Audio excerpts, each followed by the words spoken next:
He was born in a Bedouin tent, came to power in a coup, and for more than 40 years, Muammar Gaddafi has stood as one of the most bizarre characters on the world stage.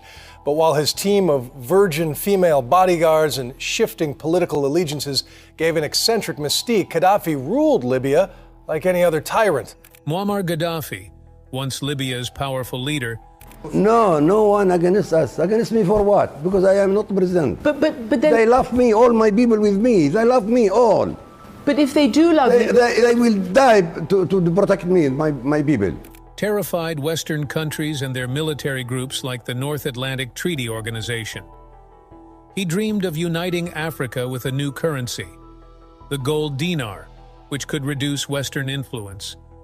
His daring speeches, especially his critical words at the United Nations, وهذا الكتاب الأبيض هذا الكتاب الأبيض فيه الحل صراطي بعدين يا علي بس led to his elimination in a North Atlantic Treaty Organization-backed rebellion. Some nations may be able to turn a blind eye to atrocities in other countries. The United States of America is different. And as president, I refuse to wait for the images of slaughter and mass graves before taking action. What if the speech that sealed his fate still holds dangerous secrets? Let's explore the dark secrets that brought down a leader. Number 1. How Gaddafi's plans shook the West. During his speech, Gaddafi took his time to expose the dishonesty at the heart of global politics. He criticized the fact that, although leaders from 192 countries come to the United Nations to give speeches full of promises, these promises are rarely kept. He accused the Western powers of manipulating these global meetings to get what they want, pretending that the whole world agreed with them. This speech didn't just ruffle feathers, it caused outright panic among those who wanted to maintain the status quo. Let's delve into the specifics of that speech and explore why his straightforward, uncompromising words were considered so dangerous.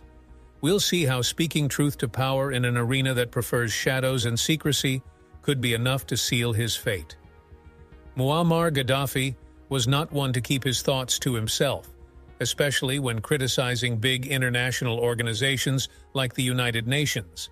He boldly called out the United Nations, claiming it was essentially a tool used by Western countries to push their own agendas. Gaddafi questioned the very foundations of the United Nations, asking people to consider the conditions under which it was established. He pointed out that the Security Council, which wields significant power within the United Nations, was set up by the countries that came together to defeat Germany in World War II. The death of another loathed Middle Eastern tyrant, a man who was also for decades a sponsor of international terror, Muammar Gaddafi. This council included permanent members who could veto any decision, a power that wasn't given to many other countries that joined the United Nations later. According to Gaddafi, this setup was a clear sign of how the United Nations was skewed to favor the powerful allies from the war. Gaddafi went further to explain that during the introduction of the United Nations, authorities talks about high ideals like equality among all nations. The actual operation of the United Nations tells a different story. He highlighted that the preamble of the authorities promotes fairness and equality. But the reality is that the permanent members of the Security Council can basically control decisions with their veto power. Gaddafi openly rejected the legitimacy of this veto power.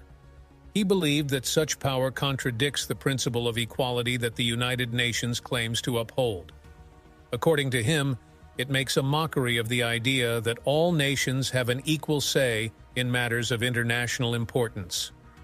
Moreover, Gaddafi stressed that the authorities' preamble states that armed force should only be used for the common good of all nations, a commitment all member countries agreed to upon joining the UN.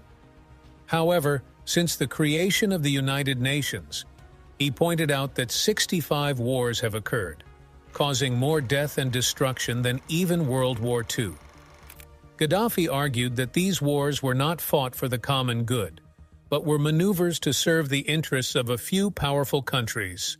This, he claimed, was a blatant betrayal of the principles laid out in the United Nations authorities. Gaddafi's insistence on adhering to the preamble's principles and challenging the UN's current structure was a call for major reform. He made it clear that the existence of veto powers and permanent seats for select countries does not align with the supposed values of equality and fairness the United Nations preaches. This, in his view, is a significant hypocrisy within the organization, undermining its credibility and moral authority. Gaddafi's critique was not just a passing comment. It was a deep and scathing analysis of how the United Nations functions. He saw the organization as flawed, serving the interests of the powerful rather than truly fostering global cooperation and peace. As Gaddafi spoke up more, the West wanted even more to stop him.